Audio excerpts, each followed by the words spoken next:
all over our rights.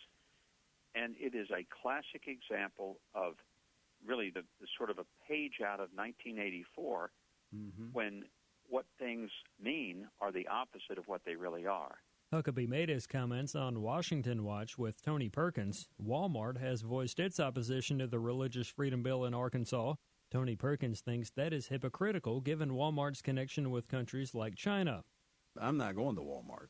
I think I have an obligation as to how I spend my money, not to be used by those who I'm doing business with against me and my values. So, as long as Walmart is taking a stand against religious freedom, I'm not going to be darkening the door of Walmart. It's not vindictive.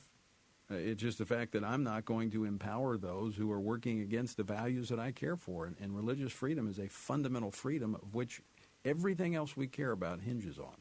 Christianity could take a step backward in California if a proposed ballot initiative were to succeed. Charlie Butts reports. Huntington Beach attorney Matthew McLaughlin has asked the Attorney General to issue a title and summary for a ballot initiative called the Sodomy Suppression Act. It bans homosexual conduct, calls for the death penalty, bars them from public office, and sets a $1 million fine and 10 years in prison for propagandizing.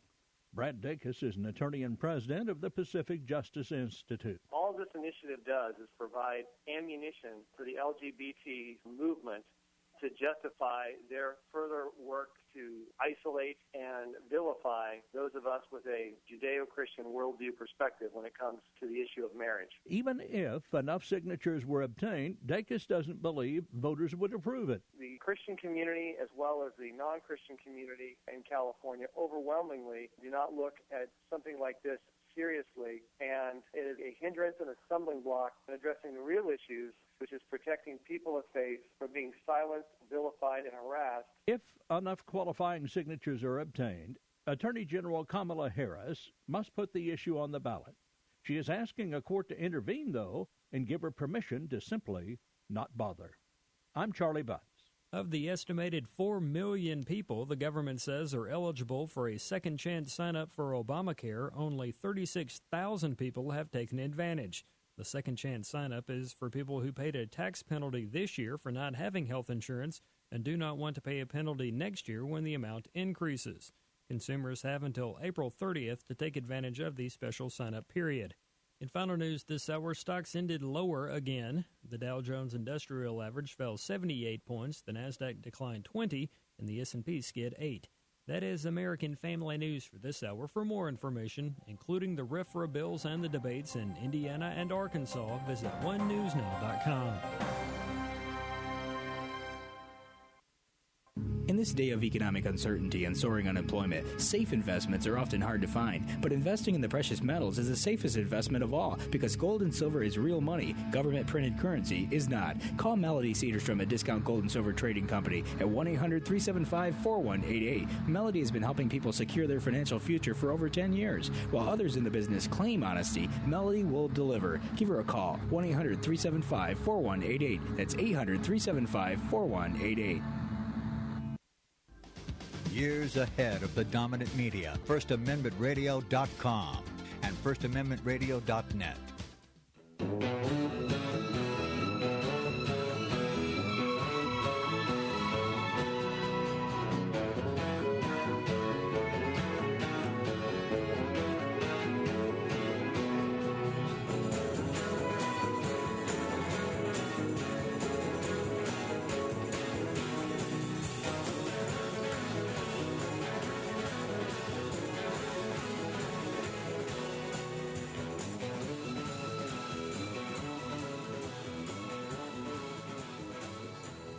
Okay, welcome back to the Investigative Journal on this April 1st, 2015 day on our calendar. I'm your host, Greg Anthony, and you're listening to FirstAmendmentRadio.com. You can catch my show every evening from 6 p.m. to 7 p.m. That's on FirstAmendmentRadio.com. You can catch the reruns of this show on Liberty Radio Live as well as on ArcticBeacon.com. Also on several AM stations across the South, and selected shows that are put on shortwave radio.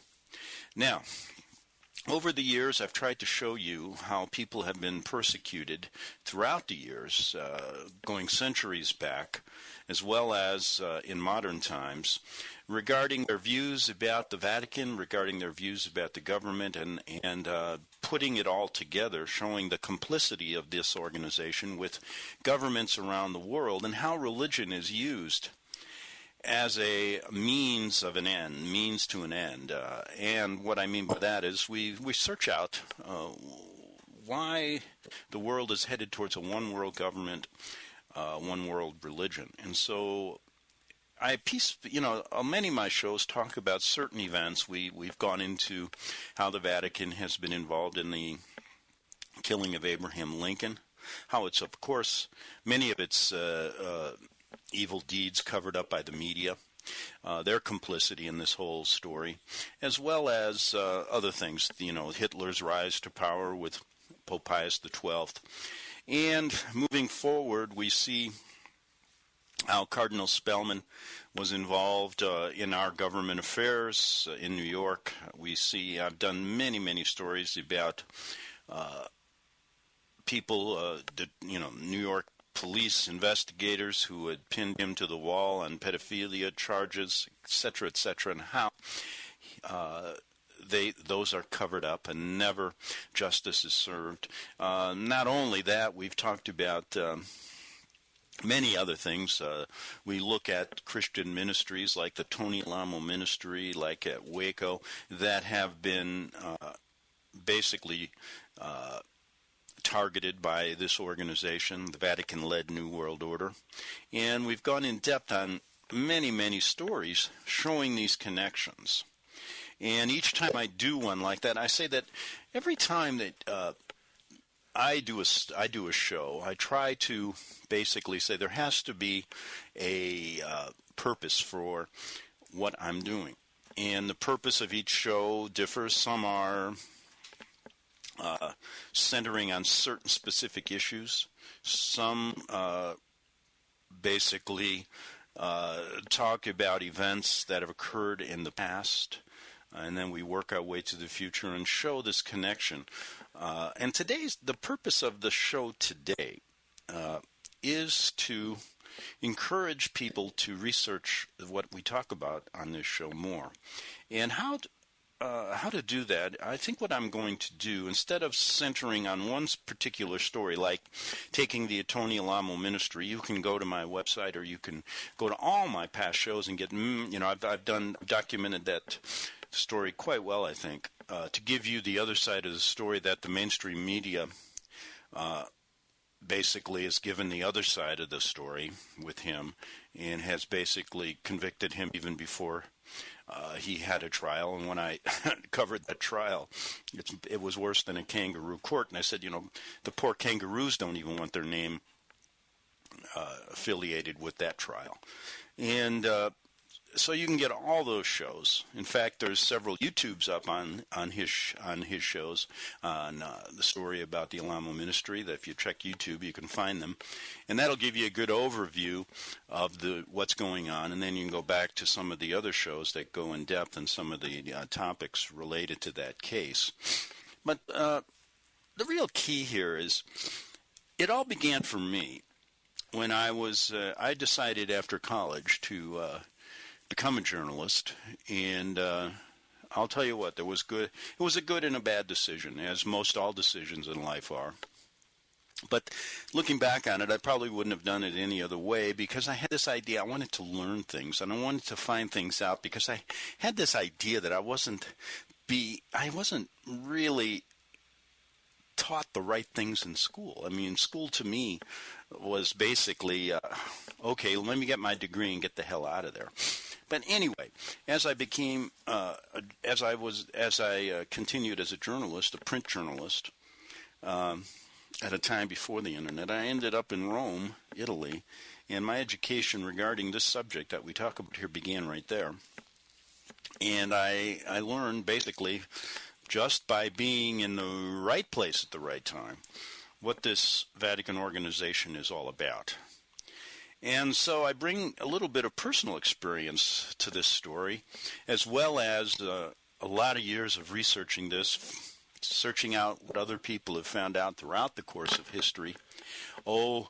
Through it, there's been many interesting stories. For example, did you know that Samuel Morse says the same things that we say on this show? He was the inventor of the Morse code, and he was quite a patriot and tried to enlighten people during that period of time of really what the Vatican was all about. And how he learned, he had to go to Rome himself.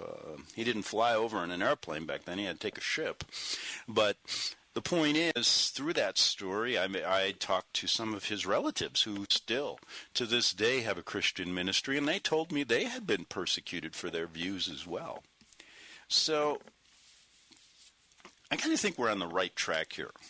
Despite people calling us extremists, and let me say, anyone who will say that, basically, I believe a lot of them are basically doing it to cover up for the Vatican. But those of you who aren't, and you think these views are extreme, the purpose of this show is to put together it may last a couple hours. Maybe I'll have to do 2 or 3 shows. But we're going to start way back in the 1300s and give you a overview of what we're talking about here. And may I say this, that the information that I'm going to bring to you today is not solely my own research, but it's done by many people, and it is readily available for all of you. It's at your fingertips for those of you who want to just research it and spend a little time before you start saying that these views are extreme. So, researchers have found what believed to be a common denominator, for a very large percentage of all the events perpetrated or carried out by governments and agencies, and are totally negative to the rights and freedoms of the American people. Now, to find this common denominator, you have to go way back, because what is presented to us today is, for example, we go from war to war to war, and no one talks about the Iraqi war anymore. No one talks about the Vietnam War anymore. No one talks about the Korean War. Oh, yes, we do, in a sense. We look at it as preserving American freedoms. But is really that what the main goal was? I don't think so. And today we're involved in this war on terror, and that's really what's on the lips of most people. And I believe that these totally negative rights and freedoms that are taken away have a common denominator. And to do this, you have to go way back. Because to look at every war as something accidental or something that a group of extreme people have created without looking at who is the real creator, it's kind of like looking at a Frankenstein movie and saying that Frankenstein just basically evolved.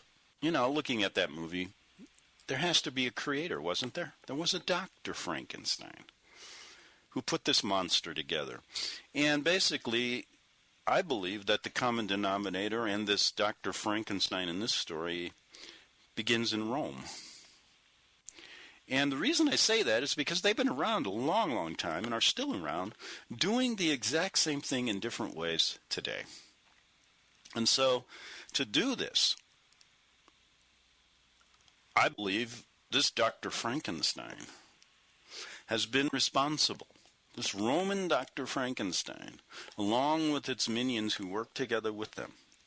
And today they have over 200 concordates in the world with countries all around the world. And you go to concordat.com and read some of that's a beginning place where you can see where this religious and the spiritual, this Vatican cover of religion and government work together for a different cause. And I believe this Dr. Roman Frankenstein is responsible for the wholesale slaughter of multi-millions of people all over the world.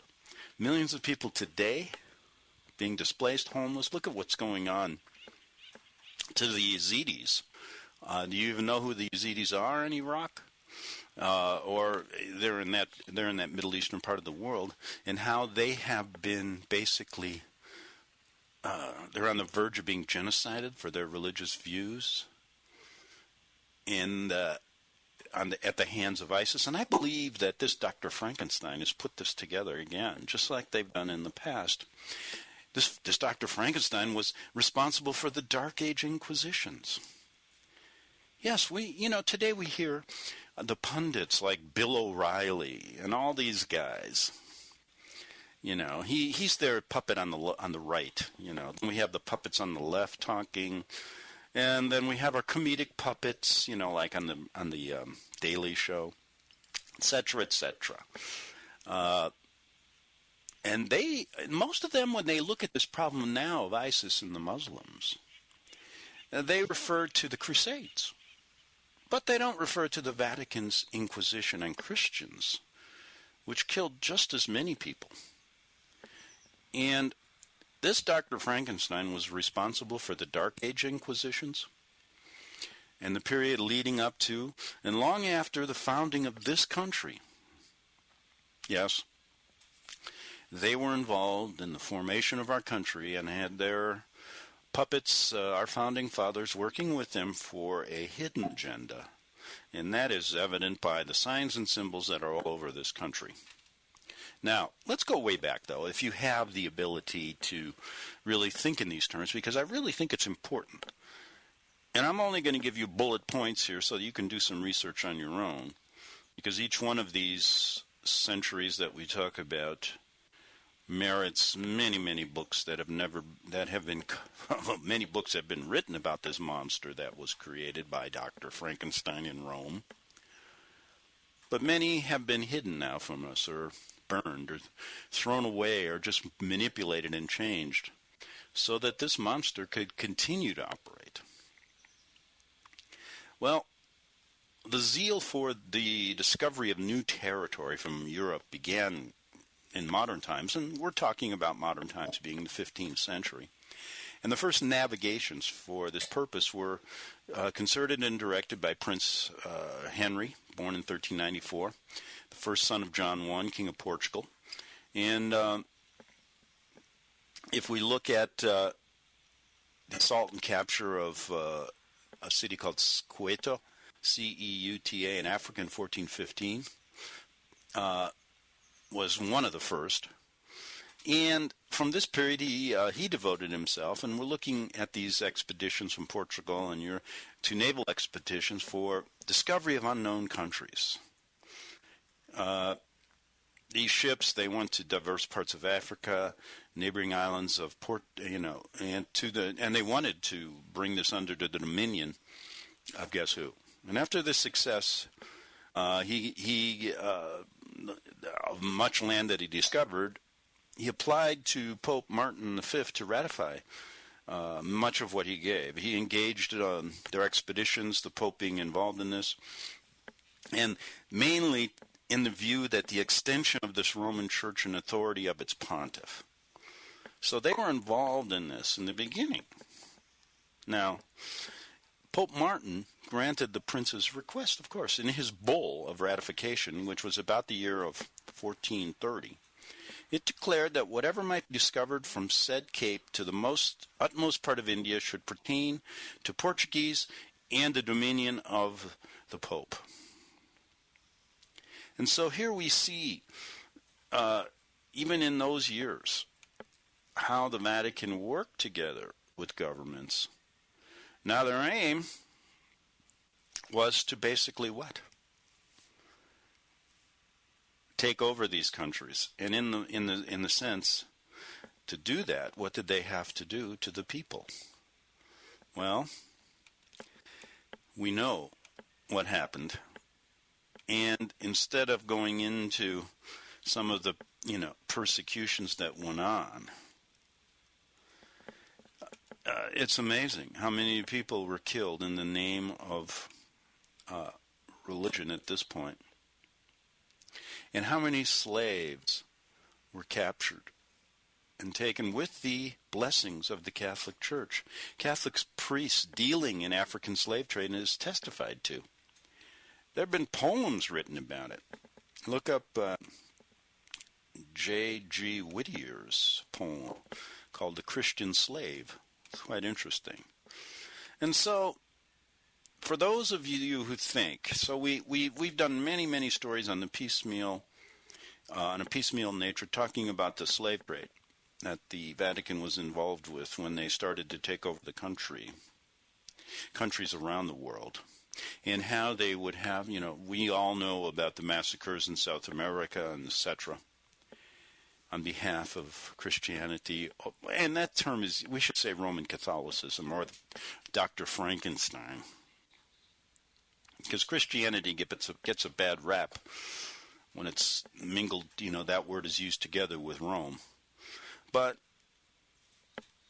for those of you who think that the attitude of the Vatican has changed towards natives, towards black people, look at some things that happened here, and we're going to jump ahead. Look at the race, in the biggest race riot in American history, occurred in 1864, Brooklyn, New York. And this, facts will show you, was instigated by Archbishop Hughes in response to Lincoln creating a draft for more Union soldiers. We've done that story before. And this included the burning and trampling to death of occupants of black orphanages. Now,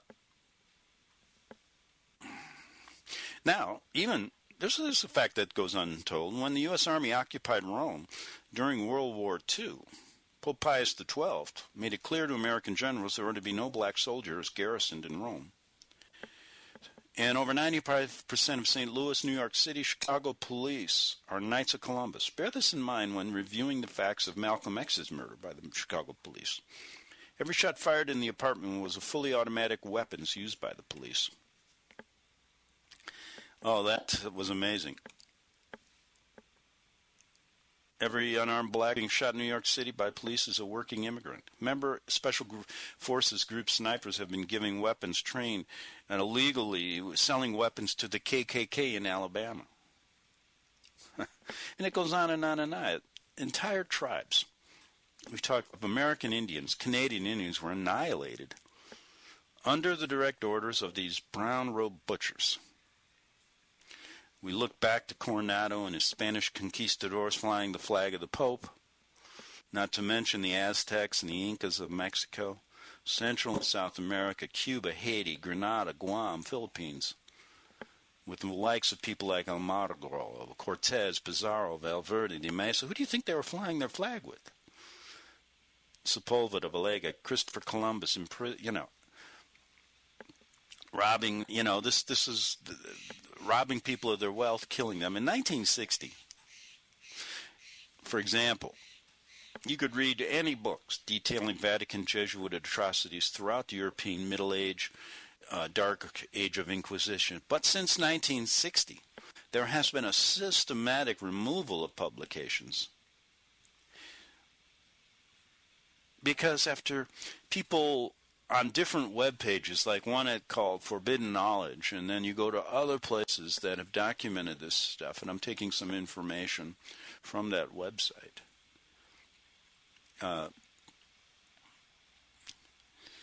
Books detailing these atrocities have been taken off the shelves. And really where you're getting a lot of this information from right now is from websites, and how easily discredited is that by the people that have a lot more money and a lot more power to do that. I still have friends who, I tell them, listen, okay, go to InfoWars, and you know who Alex Jones really works for? Oh, but they'll still go, because he presents a lot of information out there but never gets to the root cause.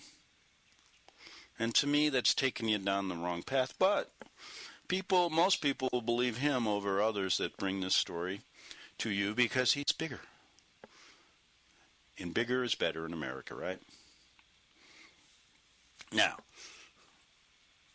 in 1960, for example, Confessions of the Conspirators to Lincoln's Assassination, Pinning the Vatican, Evidence of a Systematic Takeover of Educational Material. Remember the book burnings in Berlin in 1933? And all in the name of the Holy Mother Church of Rome. Many of these several hundred books that have been readily available even in the Library of Congress, have been disappeared from the Library of Congress mysteriously. Huh? And you say we have freedom of speech here? We have freedom to read and to understand really what our country and what our religions are all about? We do not. Is this freedom? After seeing purposeful destruction of these books? Every church that is, except Roman Catholics, remember the destruction, and our own War of Independence was called a War of Spiritual Freedom after seeing the purposeful destruction of many churches and synagogues, villages and towns the British Redcoats marched through. Every church, that is, except the Roman Catholic churches. And that's recorded in The Light and the Glory by Peter Marshall and David Manuel. Now, though the authors never mention the Jesuits as the perpetrators of these atrocities, other records leave little doubt. British Canadian Sir Henry Clinton, no relation to, you know who I'm talking to, one of our puppet presidents, Commander-in-Chief of North America, said his troops made up of Oliver Delaney's and Skinner's brigades, New York Volunteers, the Queen's Rangers, Orange Rangers, Loyal Americans, as go on, tell about the truth about what they were supposed to destroy and what they didn't. Now, in fact, many authors even try to exonerate the Jesuits. And the synopsis of Vatican orchestrated atrocities basically go to, a good book to go to when we forget about it sometimes, is Fox's Book of Martyrs. And we're going to talk a little bit about that and move on, showing this orchestration of this Dr. Frankenstein created this monster in Rome that is now basically engulfing the whole world. And we'll come back and talk about this. And remember, go to that book, Fox's Book of Martyrs. This book shows the direct correlation between the demands placed on the Inquisition victims by priests and papal encyclicals to the Second Vatican Council promulgated 25th May 1995, recognizing the Pope as the Vicar of Christ. That only happened in the 1840s, and we've documented that story. Taking part in all this stuff that goes on. And we'll come back and talk about a little bit about Roman Catholic dogma, this creator of this Frankenstein monster that we're living with today. The only difference is most people know who created this Frankenstein monster in the movies, Dr. Frankenstein, but most people don't know who creates this monster now. And that's what we talk about here. So we'll be back in 3 minutes. On the Investigative Journal, you can catch this show at FirstAmendmentRadio.net. Back in 3 minutes. Hear it first on FirstAmendmentRadio.com and FirstAmendmentRadio.net.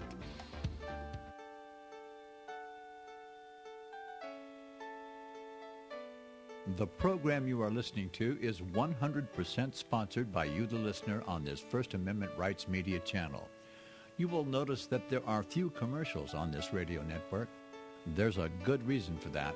Corporate advertising dollars come with strings that limit program content. So without your help, these programs cannot continue on internet or our several affiliates. If you benefit by the educational law programs, we ask you to give. If you are admonished or nurtured by the Bible and ministry programs, we ask you to give. If some voice a cause that you are passionate about, we ask you to give. If you believe in any of these, we ask you to support them as you would a missionary on a continual basis, as if giving a tithe for missionary radio. These programs are not commercially viable and must be supported by those faithful to the cause of truth. Look for the button to sponsor your favorite programs at our listen and schedule pages on the internet. Then, when you subscribe, we will send you the last quarterly MP3 CD of that program immediately, and continue to do so with each new quarter. We will also give you unlimited archive access to all of our programs. We're asking you to give much less than a tithe. so that you may also send support directly to a particular program host, cause, and anywhere else the Spirit may lead you. Do all to the glory of our God and Creator, for His holy nation, the only kingdom that will last forever. Thank you for listening.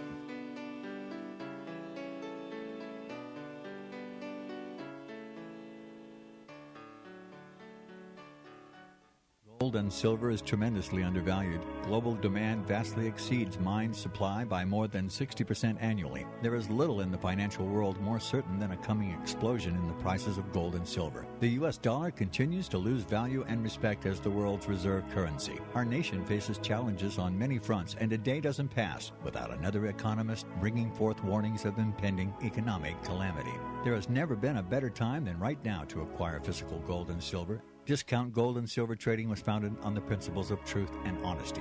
We believe in providing a quality product, quality service, and most importantly, competitive pricing. We provide all forms of precious metals, including American gold, silver, platinum, and rare investment and circulated coins. Silver bars, rounds, and 90% silver bags are on hand for the silver investor. Gold self-directed IRAs are available. Call Discount Gold and Silver Trading at 1-800-375-4188. Toll free, that's 1-800-375-4188. Okay, we're back for the second half hour of the Investigative Journal on this April 1st, 2015 day on our calendar. And the purpose of this show and tomorrow's, because I have a lot of information to bring in, what I'm going to do in this half hour is start where I left off, talking about Fox's Book of Martyrs. And I found a website that pretty well talks about the ecumenical movement, which I want to begin with, and then move into other stories that I've talked about, the connection between Hitler and the Vatican, the connection between Lincoln's assassination and the Vatican, and then move into more modern times to show that this Dr. Frankenstein in Rome has created quite a monster right around the world, and it's about time we know who the creator is. Now, let me refer, and I'm going to read to you from this website information that was compiled. And this will show you, it kind of gives me a good idea of why they have persecuted people like Tony Alamo for telling you these stories, telling you the same thing, and people at Waco and other Christian ministries around the country, because really their goal is to bring everybody under the Vatican rule. And read Fox's Book of Martyrs. Gives you a good historical approach, and this book also shows the direct correlation between the submission demands placed on Inquisition victims by priests and papal encyclicals all the way to the Second Vatican Council, which is promulgating the same thing, which was on May 25th, 1995, recognizing the Pope as the Vicar of Christ. Now, let me quote you from this website. Taking in communion that recognizes the wafer of unleavened bread Eucharist as the literal body and blood of Christ, and making it an essential part of being a member of the body of Christ.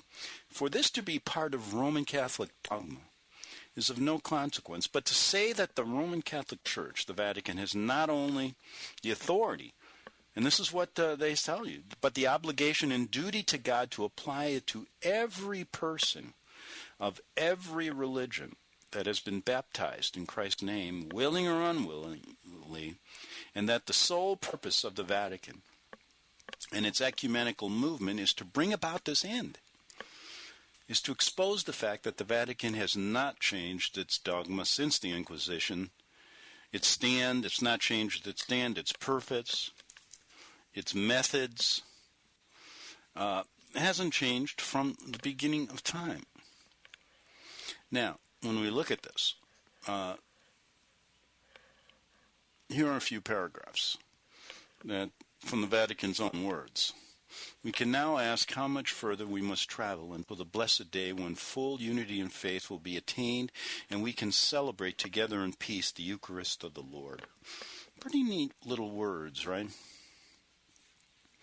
Now, the greater mutual understanding and doctrinal convergences already achieved between us, which have resulted in an effective growth of communion, cannot suffice for the conscience of Christians who profess, okay, that the Church, the Catholic Church, is the one holy Catholic and Apostolic Church, the only one. The ultimate goal of the ecumenical movement is to reestablish full visible unity among all people. It is already possible to identify the areas in need of fuller study before a true consensus of faith can be achieved. And they list their goals. I mean, it's the relationship between sacred scripture and the highest authorities in matters of faith, the sacred tradition. That's the Vatican sacred tradition. They're putting that above Scripture as indispensable to the interpretation of the Word of God. So they're giving you all of the basic traditions of Catholicism, which include the Eucharist. Then they go on to call the ordination as a sacrament, the threefold ministry of the Church and their priests, etc. The magisterium of the Church entrusted to the Pope and bishops as God on earth. Then they talk about the Virgin Mary as the Mother of God and icon. All this must be worshipped. The spiritual mother who intercedes for Christ's disciples for all humanity. And while I'm doing this, I get emails, and one said, Greg. Now, of course, they it's not on the subject, but anyway, it happened to come just at the time I'm talking about Mother Mary here. And they said, Greg, tell us again who ISIS is and why ISIS is connected to the Vatican. And I said, well, yes, go back to my shows, and you'll see that the signs and symbols in Washington, that obelisk, which is the Washington Monument, the obelisk in the St. Peter's Square, and the obelisk in London are all symbols that they worship ISIS. And that's where it came from. And so basically they give it the name ISIS now for a reason, because they're telling us. They're telling their inner circle who's in control here. And just go back to my old shows, because I could spend the rest of this show on that subject. And of course I'll do another one in the days to come. So they're talking about all of these things that the ecumenical movement is forcing upon Protestantism, which is basically crazy. I mean, when you think about where the reformers were opposed to these traditions, and now all these Protestant churches are saying okay with these traditions. And so basically what is happening is we have Rome extending, and this Dr. Roman Frankenstein extending this monster all over Protestant churches. And that's why the ecumenical movement is a fraud. Now, going back to this, the information I'm looking at now on forbiddenknowledge.com, he says this: if you have any doubts at all about this, and you have to do is read the edict. It's titled, That They May Be One. It is interesting that the Pope used the words they and not we, obviously excluding himself. After all, being the vicar of Christ, he cannot consider himself a mere mortal. Power is intoxicating, he says, and even to the extent of total distortion of logic. This edict has been given full approval by Skull and Bones Pat Robertson of the 700 Club. Also read the first and second points of the second week of the spiritual exercises of St. Ignatius of Loyola. Ignatius of Loyola, whose real name was Inigo Lopez de Recalde, founder of the Society of Jesus in 1534 in Spain, and also the Illuminati, holder of the light, later instituted in May 1, 1776 by Adam Weishaupt, German Jesuit, whose picture is on our $1 bill.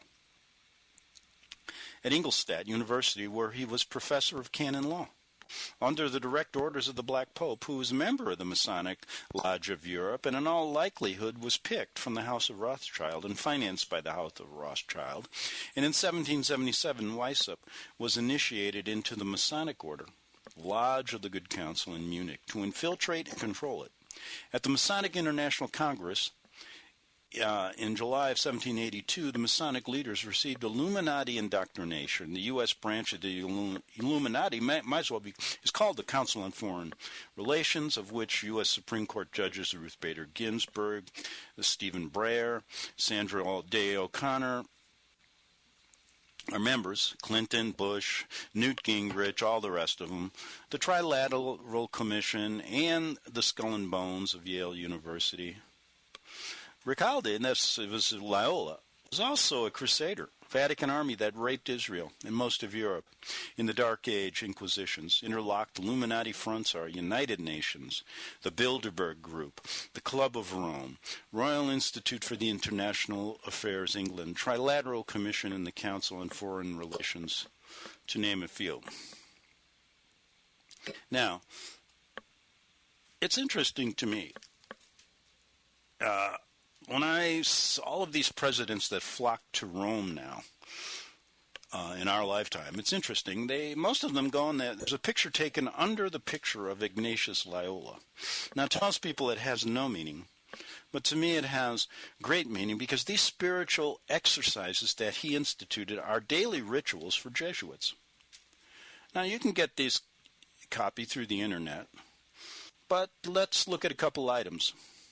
The first point is to put before me a human king. This is what they say, chosen by God our Lord, whom all Christian princes and men revere and obey. The second is to look how this king speaks to all his people, saying, it is my will to conquer all the land of unbelievers. Now, a believer and an unbeliever, in their terms, is anyone who follows Rome is a believer, anybody who doesn't isn't. Therefore, whoever would like to come with me is to content to eat as I, and also drink and dress, etc., as I. Likewise, he is to labor like me in the day and watch in the night, that so afterwards he may part with me in the victory, as he has it in the labors. There's another look at the fifth. Look at the and these exercises go on, and one of those is to consider how the divinity hides itself and how it could destroy its enemies and does through deceit, and how it leaves the most sacred humanity to suffer so very cruelly. Now, in the bull by Pope Boniface VIII, promulgated in 1302, we see the Vatican's intention of using governments. This began back then, so they know how to do this quite well, and their agencies to achieve their goals. And even back then, we are informed by the texts of the Gospels that in this church and in its power are two swords, namely the spiritual and the temporal. And how many times in this show over the years have I told you that you must put these two together before you can understand what's going on in the world today? Now, look at what the Bible says here. Behold, there are two swords in Luke 22. That is to say, in the church, since the apostles were speaking, the Lord did not reply that there were too many, but sufficient. Certainly the one who denies the temporal sword is in the power of Peter, or in the power of the Pope, has not listened well to the word of what God was saying in the Bible. Now, therefore, the power of the church, that is to say, the spiritual and the material sword, but the former is to be administered for the church by the church, for the former in the hands of priests, the latter in the hands of kings and soldiers, all working together. Now, this alone should be sufficient to convince you of the militancy of the Vatican, Illuminati, and their method of administrating this. Now, that should show you why they did what they did to Tony Alamo's ministry. And we know what was behind the Waco raid. That was maybe the pilot program to establish future policy on anybody that doesn't agree with the Vatican. But nowhere is it more obvious than in the Balkans. The dogmatic constitution of the church proclaimed by Pope Paul VI in November of 1964, He said, with priests and deacons as helpers, the bishops received the charge of the community, presiding in God's steads over the flock, of which they are shepherds, in that they are teachers of doctrine, ministers of sacred worship, and holders of office in government. Ireland is a typical example of this policy, and so is America today. But according, I've talked about this many times, that ironically, and I will quote Forbidden Knowledge right here on this website. He says this. Listen to what he says, and we've talked about this before. Ironically, the Jesuits are feared and highly disliked even amongst many Catholic clergy. And I'll add that those that really don't understand what's going on, more than anywhere else. There is an inter-clergy rivalry sometimes, and this gets confused and is used by the Vatican, stating that they're good and the bad. Well, that is true in every organization. But what is their hierarchy all about is what we talk about. And there is an inter-clergy rivalry, not unlike that of the upper echelon of the Third Reich. Not too surprising, since the Jesuits, they answer to the Black Pope. That's the Jesuit general. And the Jesuits, folks, do for the Vatican what the Jesuit-trained SS, SD, SA, and the Gestapo did for the Third Reich. Remember that.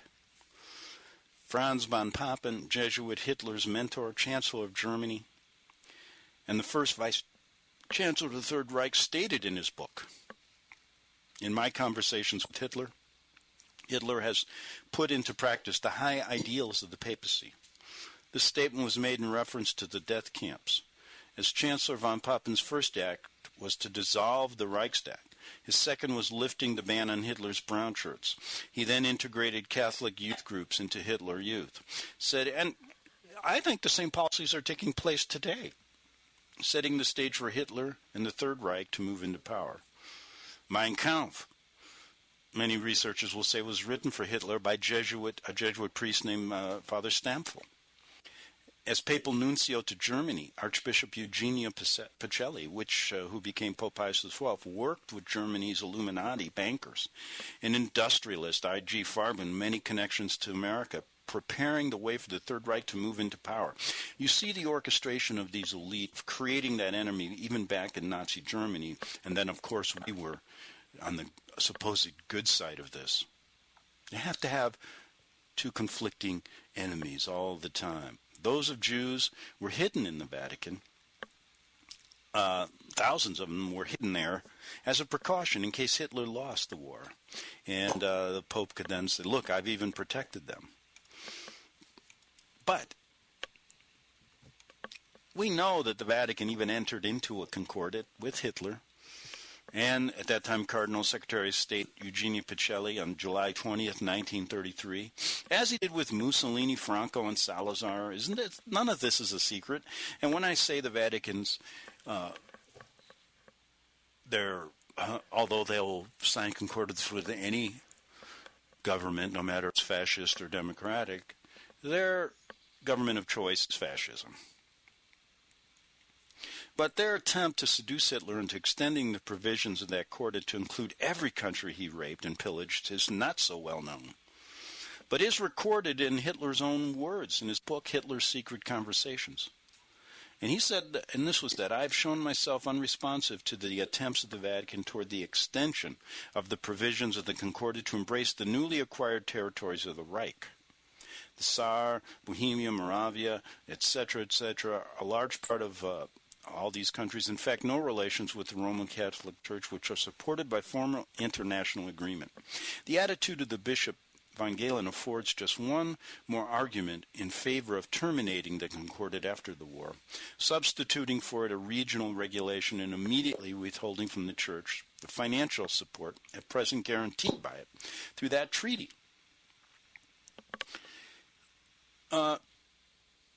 Now, Pacelli, who was negotiating the Concordat provisions, insisted.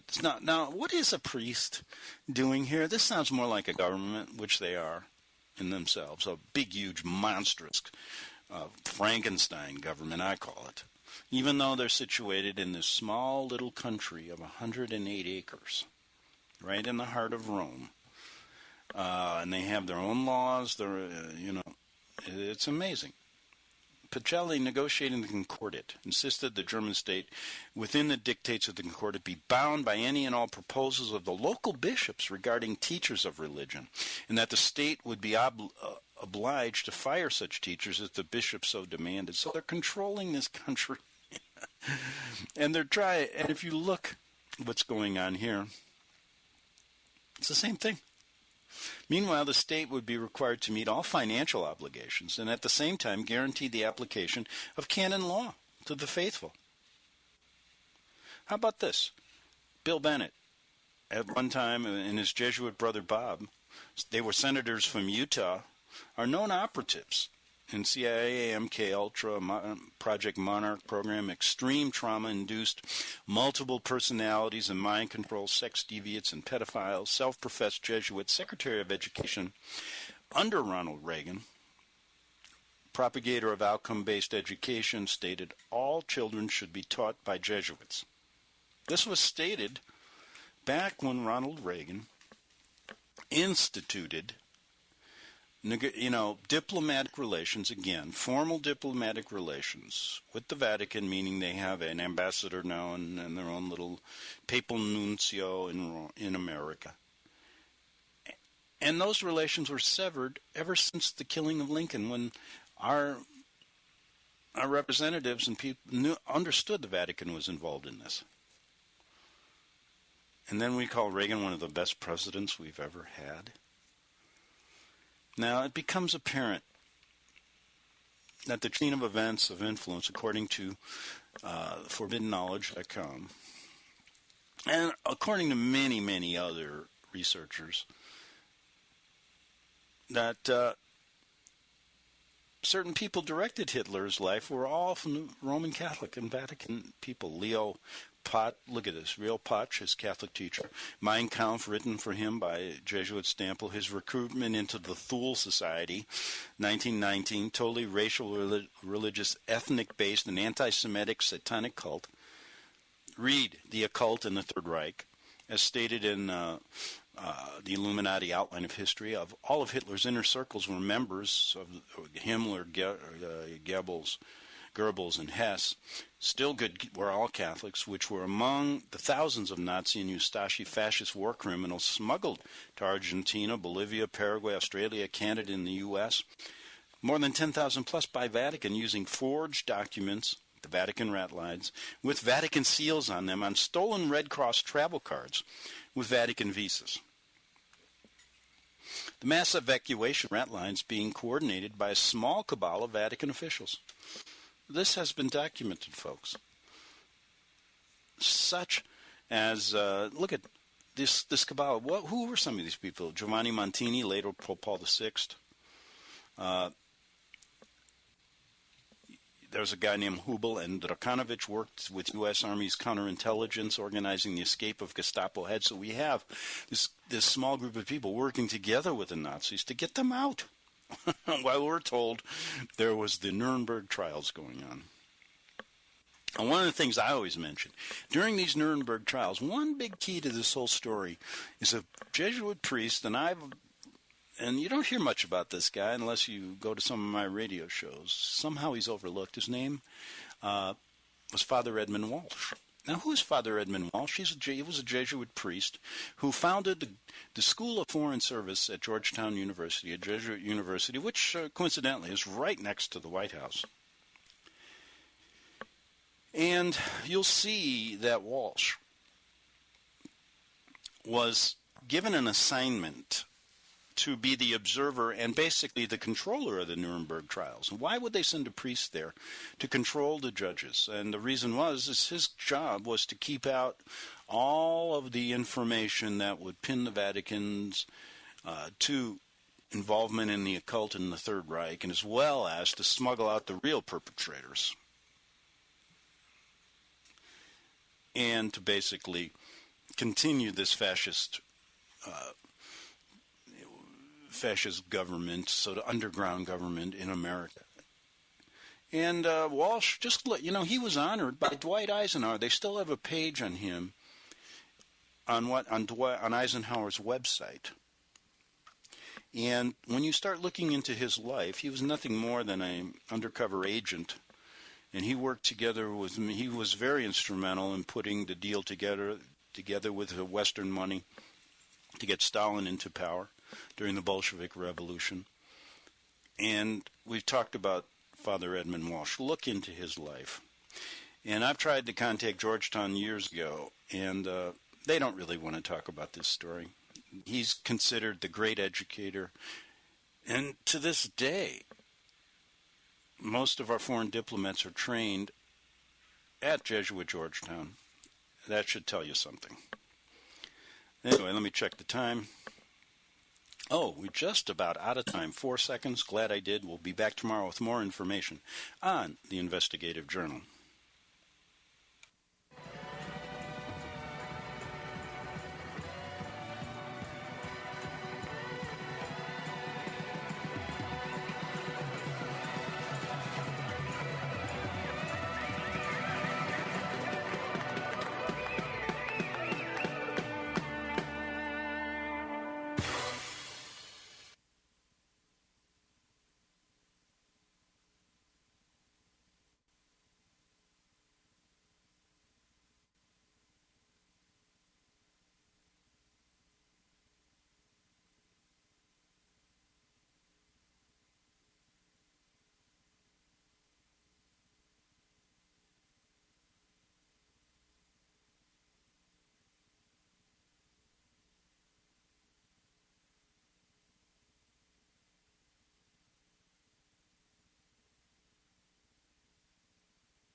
Since the beginning of time, kings have sought it, nations have fought for it. It has been traded, it has been borrowed, it has been purchased, it has been stolen. There's a reason for it. To secure the blessings of liberty to ourselves and to our posterity, invest with the security of gold and silver. Call Discount Gold and Silver Trading at 1-800-375-4188 or visit discountgoldandsilvertrading.net. Listen to Financial Survival with your host, Melody Cedarstrom, right here on FirstAmendmentRadio.com at 4 p.m. Eastern or 1 p.m. Pacific Time. Visit DiscountGoldandSilverTrading.net or call Discount Gold and Silver Trading at 1-800-375-4188. Toll free, 1-800-375-4188.